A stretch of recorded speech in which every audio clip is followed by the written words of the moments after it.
దేవుని ఆత్మ చేత మాత్రమే.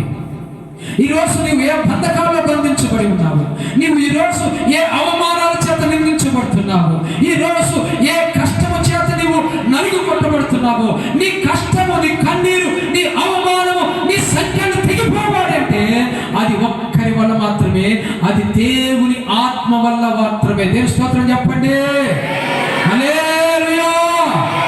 ఎవరైతే ఆయన ఆత్మను కలిగి ఉంటారో వాడు ఎలాంటి వాడు తెలిసిన స్వతంత్రుడు. ఎవరంటారో చెప్పండి.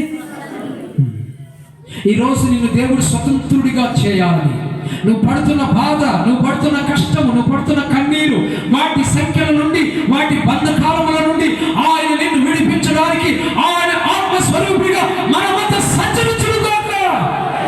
ఆమేన్. నిజంగా ఆయన ఆత్మను కలిగిన వారమై ఉన్నారు. యెఫ్తా దేవుని ఆత్మను నిండుకున్నవాడై ఉన్నాడు. యెఫ్తా దేవుని ఆత్మను కలిగి ఉన్నాడు. దేవుని బిడ్డలారా, యెఫ్తా దేవుని ఆత్మను కలిగి ఉండడమే కాక యెఫ్తా దేవుని ఆత్మ చేత కూడా నడిపించబడుతున్నాడు. గట్టిగా స్తోత్రం చెప్పండి. చాలా మంది దేవుని ఆత్మను కలిగి ఉంటారు కానీ ఆయన ఆత్మానుసారంగా నడిపించబడ్డారు. దేవుని ఆత్మను పొందుతారు కానీ ఆత్మానుసారంగా నడిపించబడరు. ఎవరైతే ఆయన ఆత్మానుసారముగా నడిపించబడతారో వాళ్ళు విశాలమైన మార్గంలో లేత మొక్క వలె వాళ్ళు దేవుడు ఎదిగించేస్తారు. దేవుని స్తోత్రం కలుగును గాక. యెఫ్తా అనుభవం ఎలా ఉందో తెలిసిన, ఆత్మను కలిగిన వాడే ఉన్నాడు, ఆ ఆత్మానుసారంగా కూడా నడిపించబడుతున్నాడు. ఈ రాత్రి కాల సమయంలో నేను దేవుని ఆత్మను పొంది ఉన్నాను అంటున్నావేమో, మంచిదే కాదనలేదు దేవుని బిడ్డ. ఆ ఆత్మను కలిగిన నీవు ఆ ఆత్మానుసారంగా కూడా నీవు నడవాలి. ఎప్పుడైతే ఆయన ఆత్మానుసారంగా నీవు నడవడానికి ప్రారంభిస్తావో నీ స్థితిగతులన్నిటిని దేవుడు ఆశీర్వాదకరంగా మార్చేస్తాడు. నీ పరిస్థితులన్నిటికీ కావలసిన జవాబులు ఆయన ఇస్తాడు. దేవుని స్తోత్రం కలుగును గాక. దేవునికి స్తోత్రం కలుగును గాక. దేవుని పిల్లరా, రెండవ మాట, యెఫ్తా దేవుని ఆత్మ చేత ఏం చేస్తున్నట నిండుకున్న వాడై ఉన్నాడు. రెండవది దేవుని ఆత్మ చేత నడిపించబడిన వాడై ఉన్నాడు. దేవుని స్తోత్రం చెప్పండి. హల్లెలూయా. ఎవరైతే దేవుని ఆత్మ చేత నడిపించబడతారో ఆ ఆత్మ వారిని ఎలాగ నడిపిస్తుంది తెలుసా? జ్ఞానంతో నడిపిస్తుంది. దేవుని వాక్యం ఒక మాట మనం చూస్తున్నప్పుడు చూద్దాం. బైబిల్ గ్రంథంలో నుంచి యెషయా గ్రంథము 11వ అధ్యాయం 2వ వచనంలో రాయబడిన మాట చూడండి. యెషయా గ్రంథము 11వ అధ్యాయము 2వ వాక్యంలో ఉన్న మాట చదువుకుందాం.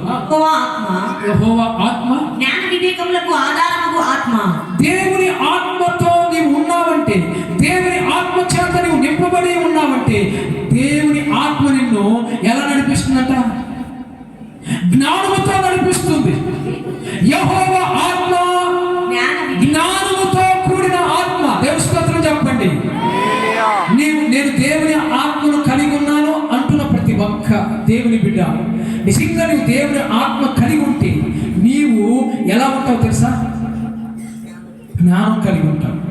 ఈరోజు నీ భర్త దగ్గర నువ్వు ఎలా ప్రవర్తించాలో ఆ జ్ఞానం నీకు ఇంకా లేదు. ఈరోజు నీ బిడ్డల దగ్గర ఎలా బ్రతకాలో ఆ జ్ఞానం నీకు లేదు.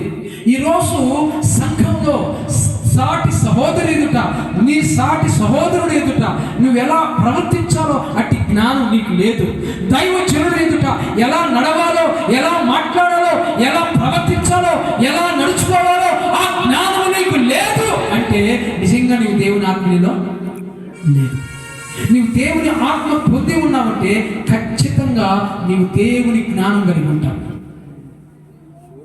సేవకుడి ముందు ఎలా మాట్లాడాలో, ఒక దైవజనుడి ఎదుట నువ్వు ఎలా ప్రవర్తించాలో, నీ భార్య దగ్గర, నీ భర్త దగ్గర నీ ప్రవర్తన ఎలా ఉండాలో, నీ బిడ్డల దగ్గర నీ ప్రవర్తన ఎలా ఉండాలో నీవు జ్ఞానము కలిగి ఉన్నావంటే నిజంగా నీవు దేవుని ఆత్మ కలిగిందామే. చాలా మంది దేవుని ఆత్మ ఉండదు. గత సంవత్సరాల్లో చెప్పాను ఏ ఆత్మలంట. ఒకటి ప్రకృతి సంబంధమైన ఆత్మ జ్ఞానము, రెండవది దెయ్యాల జ్ఞానంతో కూడిన జ్ఞానము. నిజంగా దేవుని బిడ్డలారా, మనము దేవుని ఆత్మను కలిగిన వారమైతే దేవుని ఆత్మ నిన్ను జ్ఞానంగా నడిపిస్తుంది. దేవుని స్తోత్రం చెప్పండి. దేవునికి స్తోత్రం కలుగును గాక. చూడండి అక్కడే మరొక మాట. చదువు సిస్టర్, చదువు. ఆలోచన బలములకు చూడండి రెండవ మాట మనం చూసినప్పుడు అక్కడ ఏం రాయబడింది? అక్కడ జ్ఞానము కలిగించే ఆత్మ, వివేకమును కలిగించు ఆత్మ. ఏం రాయబడింది అక్కడ? జ్ఞాన వివేకములు. రెండు మాటలు. ఒకటి జ్ఞానము కలిగించే ఆత్మ, రెండవది వివేకమును కలిగించే ఆత్మ. ఈ రోజు దేవుని ఆత్మను పొందుకున్నావంటే నీకు వివేకం ఉందా? ఎలా మాట్లాడాలో నీకు వివేకం ఉందా? నీ సంభాషణ ఎలా ఉంది? నీ ప్రవర్తన ఎలా ఉంది? నీ నడవడిక ఎలా ఉంది? నీ వివేకము ఎలా ఉంది? చాలా మంది కుటుంబంలో వివేకం ఉండదు. మాట్లాడే వాళ్ళ మాటల విధానము చాలా హాట్గా ఉంటాయి. దేవుని వాక్యం మనం చూసినప్పుడు ఆయన ఆత్మ జ్ఞాన వివేకములకు మూలమైన ఆత్మ. తర్వాత ఆలోచన బలములకు. అది రెండవది. మూడవది ఎలాంటిదంట? ఆలోచన ఇస్తుంది.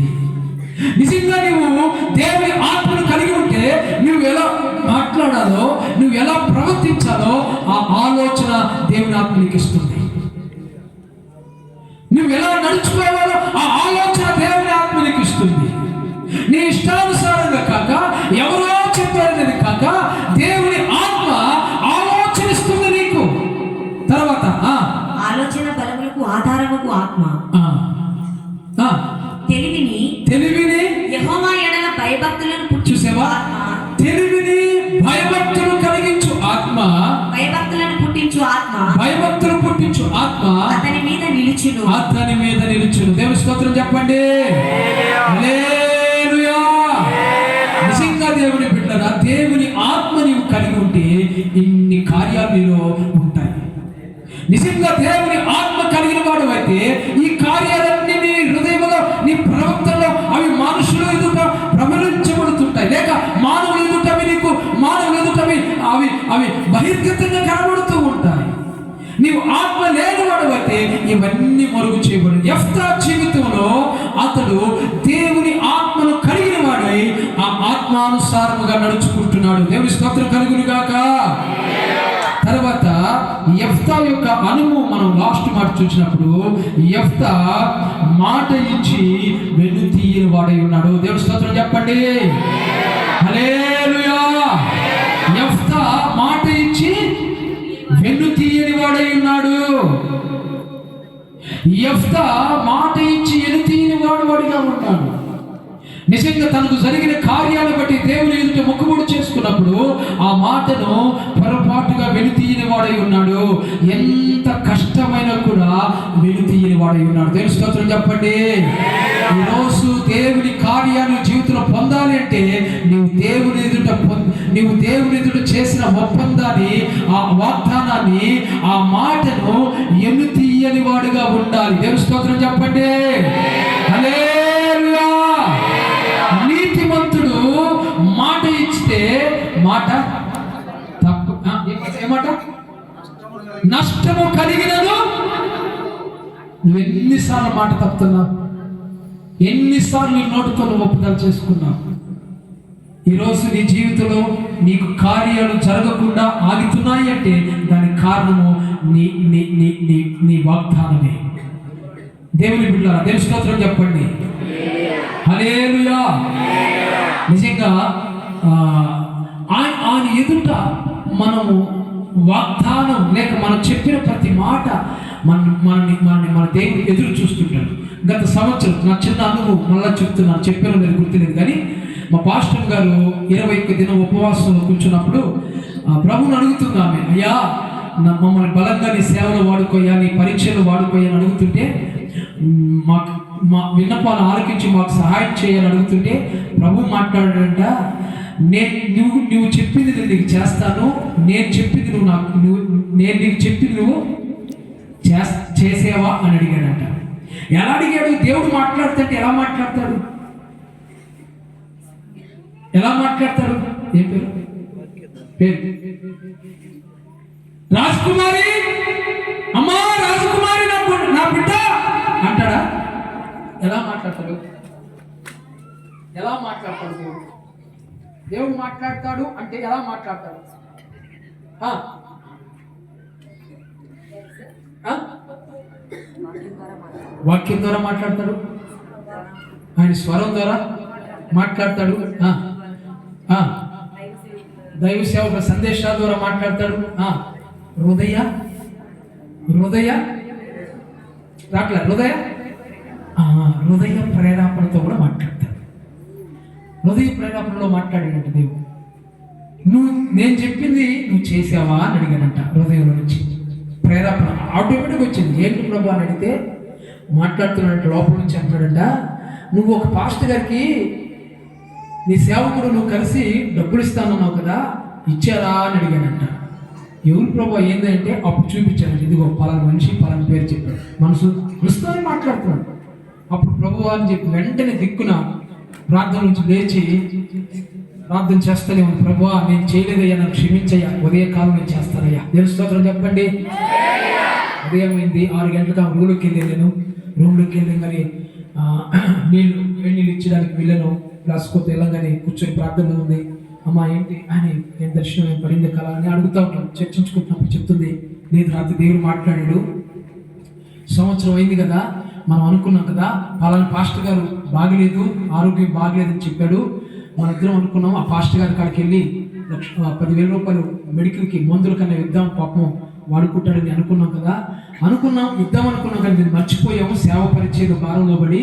అయితే మర్చిపోయి ఎన్నో రోజులు చెప్పండి, సంవత్సరం అయిపోయింది కదా. దేవుడు నాతో మాట్లాడాడయ్యా, రేపు ఈ రోజు ఉదయాన్నే నేను స్నానం చేసి ప్రార్థన చేసుకెళ్ళి పాస్టర్ గారికి ఇచ్చేసాయంటే ఖచ్చితంగా వెళ్తానమని స్నానం చేసి ప్రార్థన చేసుకుని పాస్టర్ గారికి వెళ్ళిపోయాను. వెళ్ళి ఆ పాస్టర్ని దర్శించి ఆ పాస్టర్ గారికి ఇచ్చేసి తర్వాత నేను అనుకున్నానయ్యా, వద్దాం అనుకుని రాలేకపోయాను, క్షమించయ్యా, కాస్త లేట్ అయింది ఏమనుకోద్దని ఆ పాస్టర్ బలపరిచి ధైర్యపరిచి డబ్బులు ఇచ్చేసి ఇంటికి వచ్చేసాను. ఇంటికి వచ్చిన తర్వాత ఒక నెల అంటే వారాలు జరిగిపోయి ఒక నెల తర్వాత మా సంఘంలోనే ఒక వ్యక్తి రిటైర్మెంట్ అయిపోయేసి ఆయనకి రావాల్సినటువంటి ఆ పేమెంట్ రాక అలాగా వాయిదాలు పడుతుంది కదా. ఎప్పుడైతే దేవుని కార్యాన్ని ఇవ్వడానికి ప్రారంభించామో, అనుకుని జరిగించి వచ్చానో, నెలకల్లా ఆయనకి రావాల్సిన దాన్ని దేవుడు తీసుకొచ్చాను. ఆయన వెంటనే తీసుకుని 2,50,000 రూపాయలు దేవుని సందికి వచ్చి, అయ్యా దేవుడు నా కార్యం జరిగించాడయ్యా, ఇది దేవుని సొత్తు, దేవునికి సొమ్ము అయ్యా అని చేతిలో పెట్టి దేవుని స్తోత్రం చెప్పండి. వెంటనే నేను అన్నాను, అయ్యా ఇది నా సొత్తు కాదు, ఇది దేవుని ఆలయం మీద ఏర్పడడానికి, మందిరం మీద సేవకులు ఎవరన్నా వచ్చిన వాళ్ళకి నివాసం ఏర్పడడానికి, ఒక రూమ్ కట్టడానికి, మందిరం మీద మరలా ఈ నివాసం ఏర్పడడానికి, ఈ సేవకి ఇది వాడబడినట్లుగా దేవుడు దాన్ని వాడుకునుగాక అన్న దేవుని స్తోత్రం చెప్పండి అన్న తర్వాత ఆ తర్వాత ఏం చేసింది తెలిసిన, ప్రార్థన చేస్తున్నాం, ప్రభా ఇంకా 2,00,000 రూపాయలు 50,000 వచ్చిందన్నా, నీ ఇష్టం ప్రభా, దీన్ని మందిరం మీద ఉపయోగించాలను, రేపులో నేద్దాం, అది ఎంతైనా కానీ చూద్దామని అలా ప్రార్థనలు పెడుతున్నాం. ఒక వ్యక్తి చర్చి దగ్గర బోర్ వేయాలనుకున్నాడు. ఆ వ్యక్తికి నేను చెప్పాను, అయ్యా వద్దు, మీరు బోర్ వద్దండి సార్, మీరు దానికి చర్చి మీద కన్స్ట్రక్షన్ కోసం మీ వంతు మీ సహాయం అందించండి, బోర్కి ఇవ్వాల్సింది అని అన్నాను. ఎందుకంటే ఆల్రెడీ బోర్ కోసం సహోదరి సిద్ధపడింది, ఆమెకు అవకాశం ఇవ్వండి అన్నాను. ఎందుకంటే వాళ్ళ కుటుంబంలో వాళ్ళ కుమార్తె ఇప్పుడు ప్రజెంట్ ఉత్తరప్రదేశ్లో ఐపీసీ అమ్మాయి అక్కడ జాబ్ చేస్తుంది, ఇండియన్ పోలీస్ డిపార్ట్మెంట్ ఐపీసీ అమ్మాయి, చర్చి బిలీవర్. ఆ అమ్మాయికి జాబ్ వచ్చిందని ఆయన కృతజ్ఞతగా ఇచ్చారు. నేను అన్నాను, వద్దు అయ్యా అలా చేయొద్దు, మాకు చర్చి కన్స్ట్రక్షన్ కొరకు ఇవ్వండి, దాన్ని బోర్ కోసం ఇంకొక సహోదరి ముందుకు వచ్చిందని చెప్పాను. అయితే పాస్టర్ గారు నేను మళ్ళీ మిమ్మల్ని పిలుస్తాను, మీరు మళ్ళీ రండి అన్నారు. తర్వాత నేను ఏం చేస్తానంటే, వాళ్ళకి పిలిచింది లేదు, నేను వెళ్ళింది పాస్టర్ చెప్పాడు కదా, ఆయన పిలుస్తానన్నాడు కదా, ఇంకా పిలవలేదే అని మాటికి వెళ్ళే అలవాటు నాకు లేదు. అది మా పెద్దలు మాకు నేర్పించలేదు. ఎవరి దగ్గరికి వెళ్తాము అంతే, ఆయన దగ్గరికి వెళ్ళి అడుగుతాం.